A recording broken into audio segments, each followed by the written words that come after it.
क्या बोला है वो? कौन सा शब्द है? पूरा शब्द बताइए फिर। आज मैंने भाई जी से पूछा था, सूरज भाई जी तो आते ही रहते हैं।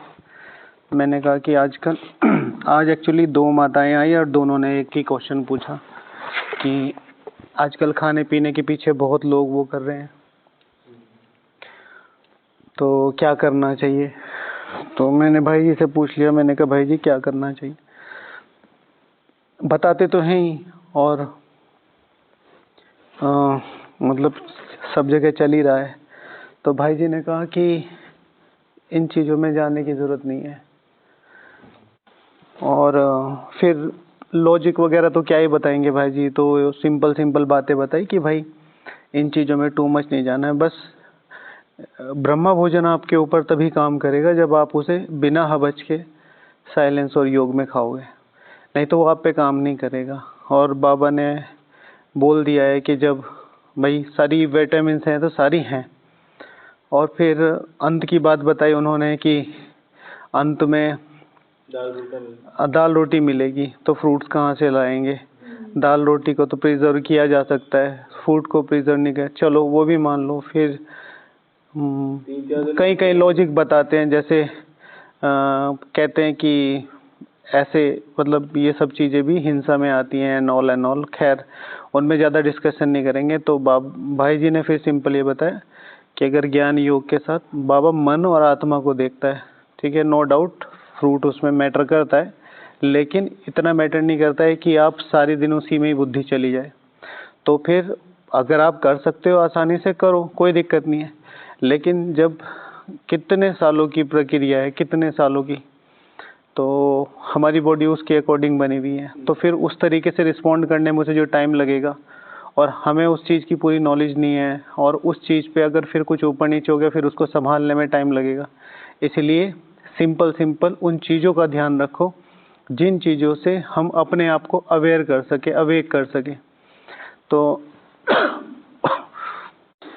उसमें मेन बात यही आई कि अगर हम अच्छे से अमृत वेला कर पा रहे हैं और अच्छे से उठ पा रहे हैं, अपनी सेवाओं को कर पा रहे हैं, और उन सेवाओं को करने के बाद हम एक अच्छी स्थिति की वो करते हैं, तो फिर नो डाउट भाई जी जो बोल रहे थे एक प्रोसेस है, ठीक है। हो सकता है कि ऐसा नहीं है, उन्होंने वो उस चीज़ को बिल्कुल डिनाई नहीं किया। उन्होंने कहा कि भोजन मदद करता है, भोजन बिल्कुल मदद करता है कि आप हल्का भोजन करेंगे तो बॉडी हल्की रहेगी, आप हैवी करोगे तो हैवी रहेगी, लेकिन भोजन को ही मेन कारक बना लिया जाए योग का, वो सही फैक्टर नहीं है। ये बात थी। हाँ, तो बाबा ये कह रहे हैं कि ये घड़ी घड़ी डिस्चार्ज नहीं होती है, जैसे हमारे मोबाइल की बैटरी डिस्चार्ज होता है या सेल की बैटरी डिस्चार्ज होती है, या कार की मोटर की बात हो रही थी, मोटर खड़ी हो जाती है अगर पेट्रोल नहीं होता या बैटरी नहीं होती तो खड़ी हो जाती है चार्ज करते हैं। और हमारी आत्मा की बैटरी ठंडी हो जाती है, माना पूरी तरह ख़त्म नहीं होती, उसमें कुछ ना कुछ दैवी संस्कार बचे रहते हैं। जैसे कि हमारे पावनता की डेफिनेशन है सर्वगुण संपन्न, 16 कला संपूर्ण, संपूर्ण निर्विकारी, मर्यादा पुरुषोत्तम, डबल अहिंसक, अहिंसा परमो धर्म। तो जब हम डबल अहिंसक हैं तो अहिंसा परमो धर्म का क्या मतलब है?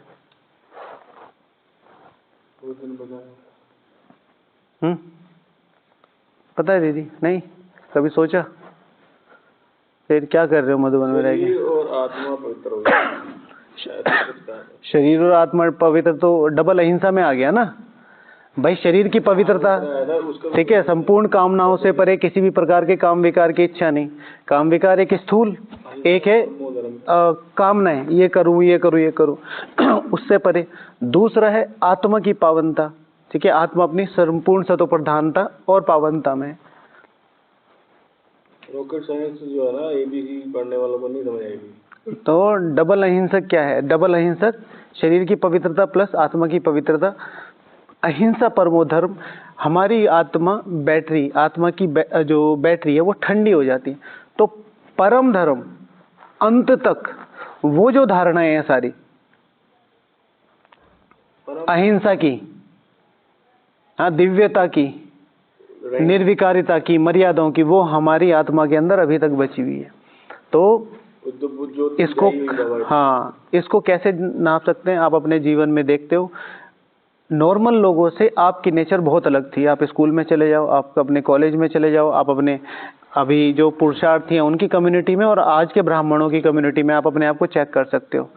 जिस तरीके की भावनाएं हमारी थी गरीबों को लेके या दूसरों को लेके, और लोगों की नहीं थी। कई लोग बहुत प्रोफेशनल थे, कहीं वो थे इस तरीके से, लेकिन हमारी चीज़ें लोगों को और दान दिया जाए, हाँ, जो बाहर के निगेटिव घूमना फिरना, ये तो कहीं ना कहीं हम अगर कई बार उसमें इंडल्ज भी हुए तो हमें वो चीज़ मज़ा नहीं देती थी। जैसे मैं अपना बताऊं तो मैं जब भी टूर पे जाता था तो मैं इंजॉय बहुत करता था, मतलब फुल। लेकिन मुझे कहीं ना कहीं अंदर में खालीपन लगता था जब मैं मंदिरों में जाता था, ये कि क्या है, ये सब क्या चल रहा है, चाहे मंदिर हो चाहे मस्जिद हो, कहीं भी जा रहे हैं। तो फिर वहाँ फिर और लोग तो पूजा पाठ करते थे, हम लोग अलग ही उसमें रहते थे। हमारी हाँ, हमारी टीचर कहती थी कि भाई तुम इधर मंदिर वंदिर भी चले जाओ। हम मेन जैसे हम एक बार वृंदावन में गए थे तो वहाँ पर वो है राधा जी का पार्क है, क्या बोलते हैं उसको, मुझे याद नहीं है ठीक से, निधिवन आई थिंक, जो भी है। तो वहाँ पर रात को नहीं रुकते हैं, आज तक वो कहावत है कि जो भी रुकता है वो मर जाता है। हाँ, तो हमने कहा भाई हम रुक सकते हैं, तो वो तो सभी लोग बोलते हैं, सारे लड़के बोलते हैं। तो मैडम हमें कह रही चलो चलो बाहर चलो। तो हम जाते जाते वहाँ पर बहुत सारे बंदर हैं, तो हम 2-3 थे, तो मैं ही ज़्यादातर लीड करता था। तो मैंने कहा भाई ये इतना सारे लोग आते हैं दर्शन करने और सारे बंदरों को चने और गुड़, चने और गुड़। तो मैंने कहा बहुत सारे पैकेट ऐसे हैं जो खुले भी नहीं हुए, 1-1, 2-2, 3-3 किलो के हमने उठा के बैग में रख लिए। सबको भूख लगी। तो उन्होंने, मैडम ने कहा कि तुम्हें शर्म नहीं आती, जानवरों का खाना तो छोड़ दिया करो। मैंने कहा जी जानवर खा नहीं रहे हैं तो फिर अन्न का ही, मतलब मेरा सोचने का पैटर्न ऐसा था कि भाई वेस्ट जाएगा ये यहाँ। मेरा कोई ऐसा इंटेंशन नहीं था कि मैं चने खा लूँ, अब वो उसमें रहता भी है भाई, जब एक्स्ट्रा मिल रहा है तो ले ही लो। चलता रहता। तो जब हम लोग आ रहे थे तो हम लोग मथुरा से आगरा की तरफ जा रहे थे और हमारी बस में कुछ प्रॉब्लम हो गई और फिर हमको रुकना पड़ा। रात को बच्चों ने खाना नहीं खाया, अब 1 घंटा 2 घंटा 3 घंटा। तो जो मैडम हमें डांट रही थी, ठीक है, वही मैडम वही चने सबको बांट रही थी। तो ऐसे चलता था, लेकिन वो भावनाएं ऐसी रहती थी। खैर मंदिर की जो बात आई थी उसमें ये बात थी कि चीज़ें कैसे काम करें।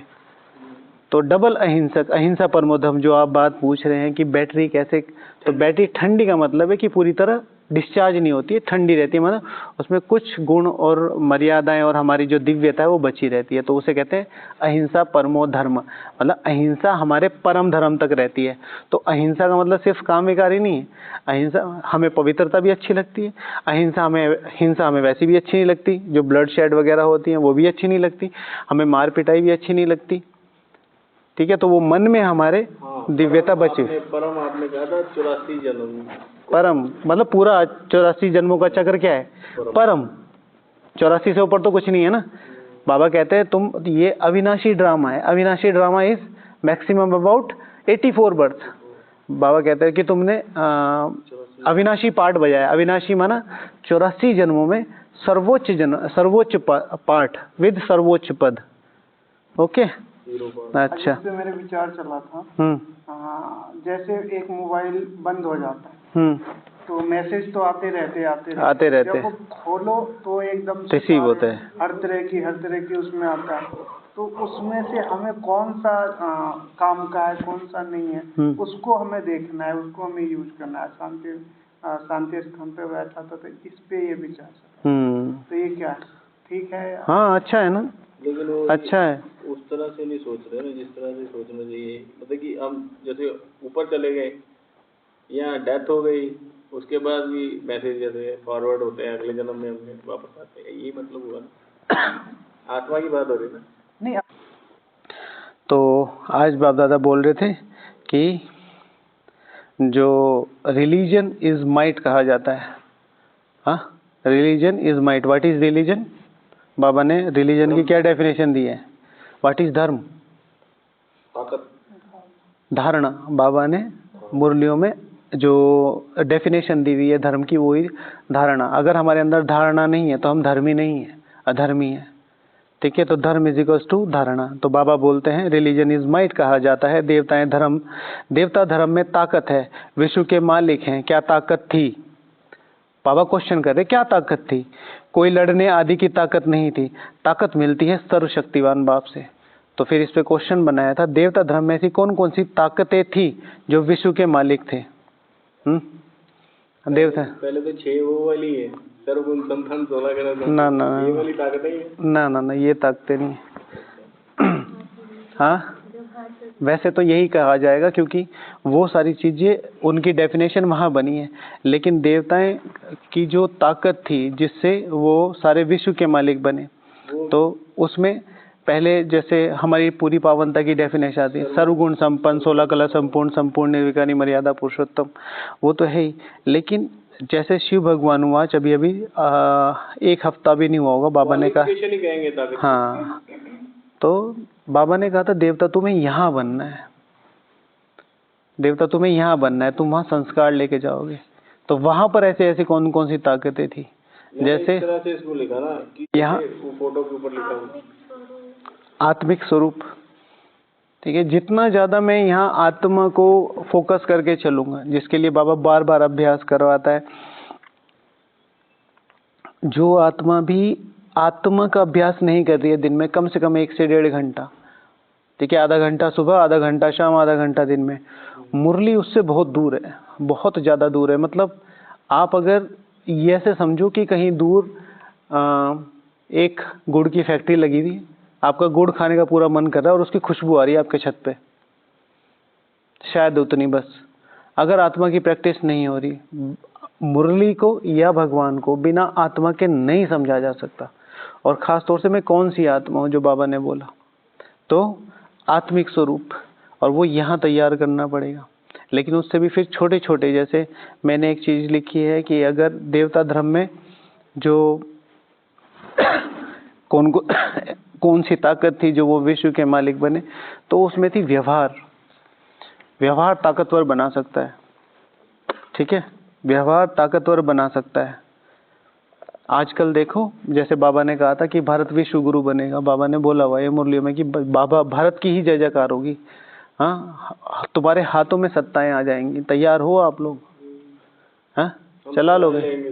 हाँ, ब्रह्मा कुमार से राय लेंगे सब सरकार। अरे वो लेंगे तो ब्रह्मा कुमार तैयार हैं,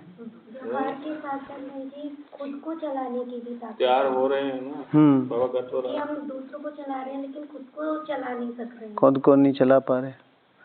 तैयार हो तो रहे हैं, तैयार हो तो रहे हैं। आज अगर दे दिया जाए तो आपका वेट करेंगे वो। नहीं, मैं अमित भाई को फोन लगा दूंगा। पैसा मिल रहा है, क्या करें? हाँ, दीदी कौन से सेंटर से आए? बेंगलोर से। चला लेंगे पूरा बेंगलोर अगर एडमिनिस्ट्रेशन दे दिया जाए तो। यस और नो? Not yet. ठीक है, सिर्फ ब्रह्मा कुमारी के पास सिर्फ यस होना चाहिए इन चीजों में। क्योंकि दादियों का महावाक्यों से आपको बता देता हूँ, आज के बाद कभी भी कोई भी बड़ी जिम्मेवारी मिले, सबसे पहला आंसर आना चाहिए यस। कुछ भी हो, आप आर्ट में आ सकते हो, यस। आप ये बेंगलोर क्या, पूरा आंध्र, तमिलनाडु, कर्नाटका, ठीक है, पूरा कर्नाटका चला सकती हूँ। What the deal? सब अपना अपना काम कर ही रहे हैं। You have to take decision and all. Decision basically प्रधानमंत्री जी जो हैं वो क्या है, ठीक है, प्रधानमंत्री जी का रोल क्या है? प्रधानमंत्री जी का रोल है डिसीजन लेना।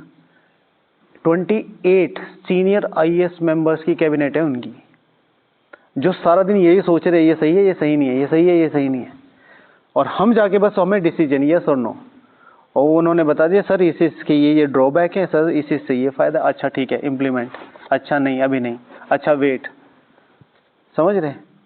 तो फिर एडमिनिस्ट्रेशन तो जुगा तू रहेगा। अब मेरे हाथ में आ गया तो अब मैं उस तरीके से, बाबा इतनी ताकत देता है, दादियों को देखो, ठीक है, और ये तो हम कैपेबल है उस चीज में। बाबा को देखो, जब मम्मा की जो छोटी बहन थी उन्होंने शरीर छोड़ा, गोपी बहन ने, तो उन्होंने कहा कि बाबा कैसे करना है? बाबा ने कहा जाओ, तुम क्या कर रहे हो? तो भाई तो इतने कम थे, ठीक है, तुम क्या कर रहे हो? एक महिला, ठीक है, और उसको, हमारे यहाँ आज तक भी ट्रेंड नहीं है ना, महिलाएं नहीं जाती हैं वहां तक, ठीक है, और उस महिला की अर्थी को ले जाके और वहां पर मुखाग्नि देना, ठीक है। तो पूरा का पूरा revolution on the behalf of बाबा ने कहा है, बाबा ने कहा है। क्या सीन होगा ये क्वेश्चन है टाइम उस टाइम में पिकेटिंग का सबसे जो final needle in the coffin थी वो थी, मतलब उसमें जो वहां से ट्रिगर हुए वो लोग, ठीक है, कि ये तो पूरी रस्म रिवाज ही चेंज कर देंगे। तो वहां से जब वो आए तो 2-3 घटना एक साथ जुड़ी हुई है, तो उसमें ही बाबा ने कहा था कि जब तक किसी ने किया है हाँ? इतिहास में ऐसा और भी किसी ने किया? क्या ये मुखाग्नि नारी ने दी? हाँ, वो अब तो बहुत सारे हजारों हैं। अब तो एक अलग एक और ट्रेंड में चल रही है। हाँ, अब तो हजारों हैं जो माताएं नहीं होती, वो जो कैप की तो सेवा ही है, वो वही रहते हैं IAS और वो उसकी राख से खुद को उसको श्रृंगार करते हैं। तो वो है, ठीक है। तो मेन महिला में ही लागू है। तो बस उन चीजों का ध्यान रखना है कि we are capable to do anything. अगर सोच से पहले यस आ गई तो ये देख लो कि फिर उसकी रिस्पॉन्सिबिलिटी बाबा की है। कहीं से कहीं तक इतिहास पूरा उठा के देखो। मैं बार बार सबको बोलता हूँ कि इतिहास पूरा उठा के देखो कि दादियों ने क्या किया, दादियों ने कैसे किया। दादियों के पास बस एक चीज थी, यस हो जाएगा, और उसके बाद चीजें अपने आप शुरू हो जाती थी। उधर तो नहीं, इधर बाबा माउंट आबू में बैठा क्या बोल रहा है कि इतना बड़ा विश्व है, तुम्हें जाना चाहिए, और ये भगवान धरती पर आया हुआ है। और तो बच्चे आलस से करते हैं, नहीं तो बच्चों के दिल में चलना चाहिए कि प्रधानमंत्री को जाके समझाओ। तो अगले दिन हर और गंगे दादी, मनोहर इंदिरा दादी और गंगे दादी वहां पहुंच गए प्राइम मिनिस्टर हाउस। क्योंकि दरवाजा खोलो, क्योंकि अपॉइंटमेंट लिया, क्योंकि हम अपॉइंटमेंट क्यों लेंगे, भगवान का परिचय देने आए हैं, उसकी भलाई के लिए। समझ रहे हैं किस लेवल का जोश होगा, कितना नशा चाहिए। आप किसी के घर के सामने जोर जोर से चिल्लाने लगो, निकल बाहर, आज मैं तुझे देख लूंगा, तो किस लेवल का नशा चाहिए होता है। और यहाँ भगवान, मतलब जो मन चित्त में नहीं है, चलो मैं तुम्हें देख लूंगा, मैं छोड़ूंगा नहीं दीदी आपको, आप बाहर निकल के आओ, आज मैं आपसे लड़ाई करूंगा। तो इसमें दिख रहा है कि भाई ये चीजें कहीं ना कहीं होती हैं, दुनिया में लड़ाई झगड़ा होता है। लेकिन एक चीज जो दिमाग में ही नहीं है कि भगवान आया हुआ है, हम भगवान का, इसके भले की बात है, तो वो कितना नशा चाहिए होगा। मैं बताऊं अपना छोटा सा उदाहरण है कि मैं जब ठीक है, तो हमेशा यस आना चाहिए। तो अब वहां पर और यहाँ पर जो धर्म सत्ता है, यहाँ पर भी है जो धर्म सत्ता है। आजकल बहुत सारे सन्यासी हैं जो सत्ताएं संभाल रहे हैं, तो धर्म सत्ता और राज्य सत्ता संभाल रहे हैं, लेकिन पवित्र धर्म सत्ता नहीं है और ना ही पवित्र राज्य सत्ता है, मिक्सचर है। तो जो पवित्र धर्म सत्ता है। अच्छा, दूसरा है कि अगर मान लिया जो देवता धर्म था वो इतना शक्तिशाली कैसे था, जो उसने विश्व पर राज्य किया, ठीक है, तो इतनी ताकत कैसे आई उसमें, तो वो आई थी व्यवहार के। इस समय व्यवहार के बेस पे आप सब कुछ अर्पण कर सकते हो, जिसकी हम बात कर रहे थे ना अभी, जिससे बात निकली थी। भारत को देखो भारत सिर्फ अपने व्यवहार के बेस पे आजकल वर्ल्ड लेवल पे सबसे ऊपर है। भाई इनसे बात करवाओ।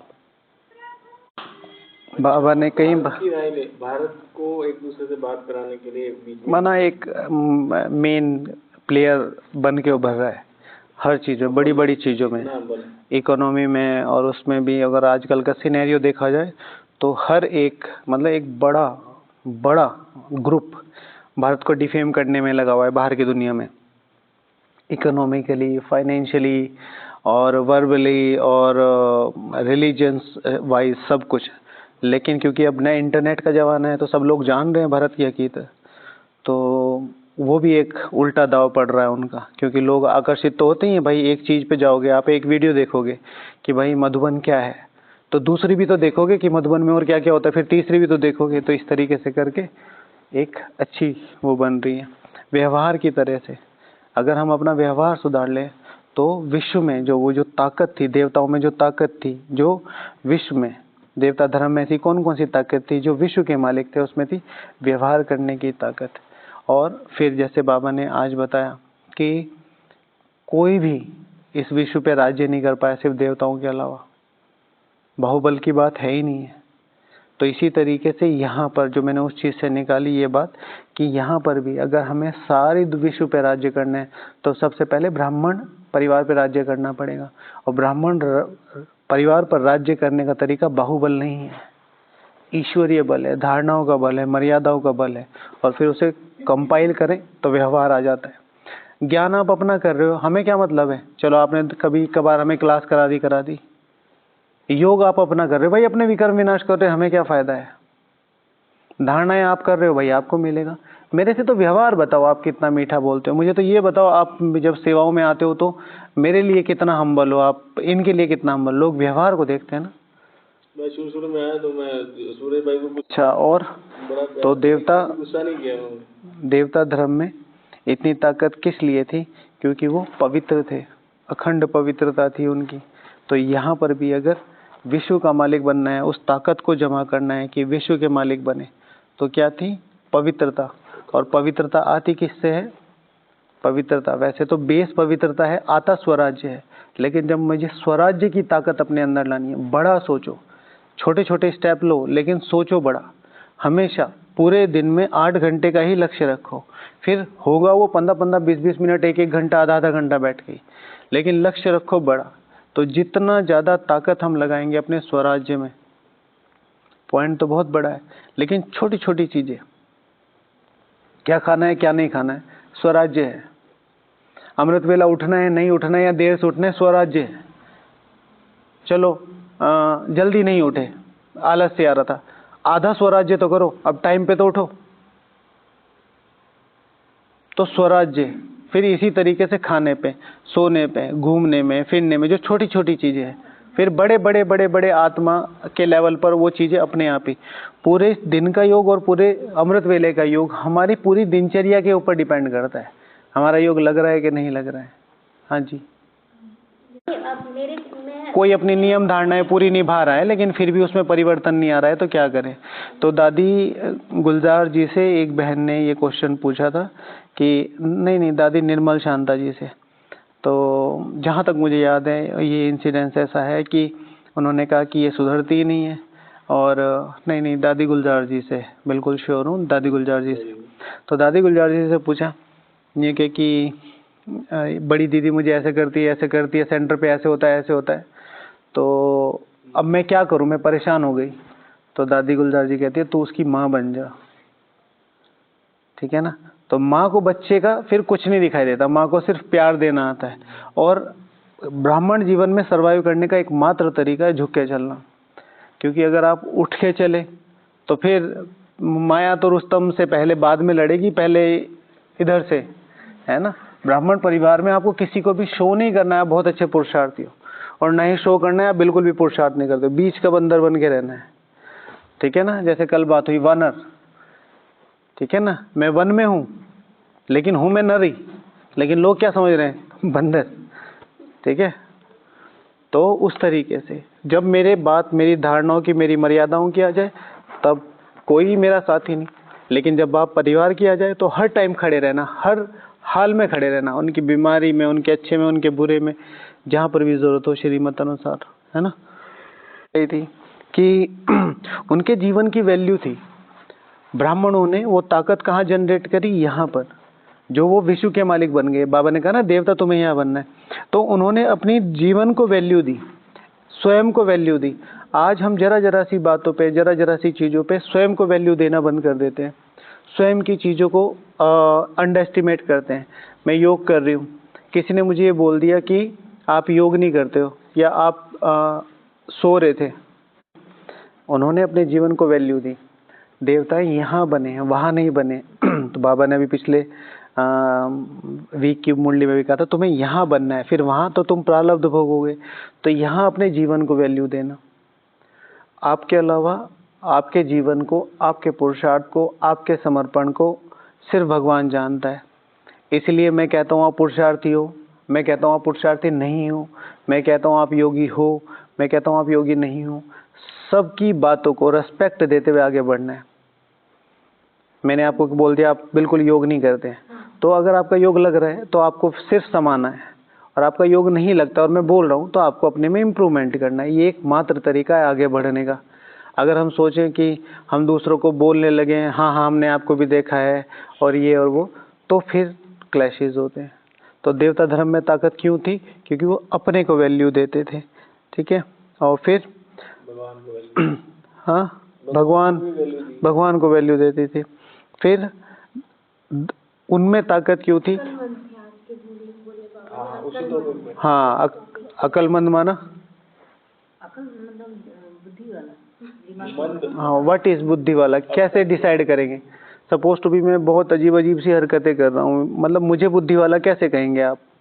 वो समझदार, बुद्धिवान, अकलमंद क्या है? सच्चाई, सफाई और देही अभिमानी रहते थे। हाँ, और एक मन देवताओं में ताकत इसलिए थी क्योंकि वो हर एक को सहयोग दे रहे थे। आज वर्ल्ड में किसी भी लेवल पे किसी भी चीज़ की कहीं भी कमी नहीं है। अगर पूरा वर्ल्ड लेवल, जैसे हम कहते हैं इंटरनेट जब है हमारे पास, तो इंटरनेट पे हमारे मोबाइल पे पूरा संसार एक ग्लोबल विलेज की तरह है। मतलब ग्लोबल विलेज क्या होता है? पूरा संसार एक गांव की तरह है। आपको जो चीज़ चाहिए आप ऑर्डर कर सकते हो, आप जो चीज़ चाहिए वो देख सकते हो, जहाँ की रिपोर्ट चाहिए देख सकते हो। तो इस तरीके से, लेकिन सहयोग के लेवल पे सब अपने को उठाने में लगे हुए हैं, राइट। तो फिर बात समझ आई। बाबा साकार वाले में कहते हैं कि ये धर्म सबको सुख देने वाला धर्म है, तो वो तो सुख होगा ही होगा। हाँ, अब सुख दे रहा है, ये धर्म सबको सुख देने वाला है, ब्राह्मण धर्म। तो जब हम अपनी धारणाओं के लेवल पे, सहयोग के लेवल पे हर एक को सहयोग करते हुए चलेंगे, तो ऑटोमेटिकली वो सारी चीजें स्प्रेड आउट होंगी। इसलिए वहां पर जो सारे देवता हैं वो क्या है? एक मत पे चलते हैं। और श्री लक्ष्मी श्री नारायण को क्या कहते हैं स्वर्ग में? श्री लक्ष्मी श्री नारायण को सारा राज्य किस नाम से संबोधित? महाराजा महारानी। श्री लक्ष्मी श्री नारायण को सारा संसार किस टाइटल से संबोधित करेगा? तो कहेंगे माताजी और पिताजी, ठीक है। वहां पर महाराजा महारानी नहीं होगा, ये था राजा रानी, ये पद होंगे वहां पर। बाबा ने साकार मुरली में क्या कहा है? जैसे हम कहते हैं कि आदि सनातन देवी देवता धर्म, वहाँ कोई धर्म थोड़ा ही होगा, कोई धर्म नहीं होगा। ये टाइटल हम दे रहे हैं वहाँ के लिए। अगर मुझे तो अमित भाई से माता पिता दोनों का प्यार मिले, महसूस हो, तो फिर आप उस लायक हैं। Too short. तो वहाँ पर एक राज्य है जहाँ पर राजा रानी है, पर वो धर्म नहीं है। वो यहाँ के हिसाब से उसको एक टाइटल देके उस चीज को आगे बढ़ाना। तो देवी देवता धर्म में इसलिए ताकत थी। मेरा चिंतन ठीक है। ओके। फिर ये बहुत सारी चीजें जो बाबा ने बताया कि उनका लक्ष्य बहुत ऊंचा था, यहाँ पर नहीं, वहां पर नहीं, यहाँ पर। क्योंकि देवी देवता धर्म हमने यहाँ अपनाया था। उनकी धारणाएं सर्वगुण संपन्न, 16 कला संपूर्ण, संपूर्ण निर्विकारी एंड सो ऑन। तो वो जो चीज थी वो बहुत बहुत ऊंची थी। उन्होंने यहाँ उस चीज को धारण किया, इसलिए उनमें ताकत थी। वो दूसरों से नहीं, वो अपने से लड़े, इसलिए उनके धर्म में ताकत थी। उन्होंने दूसरों पे नहीं, अपने पे राज्य किया, इसलिए वहां ताकत थी। ठीक है, तो ये कुछ पॉइंट्स थे। फिर कल डिस्कशन करेंगे, अभी टाइम हो गया है ना। ओके।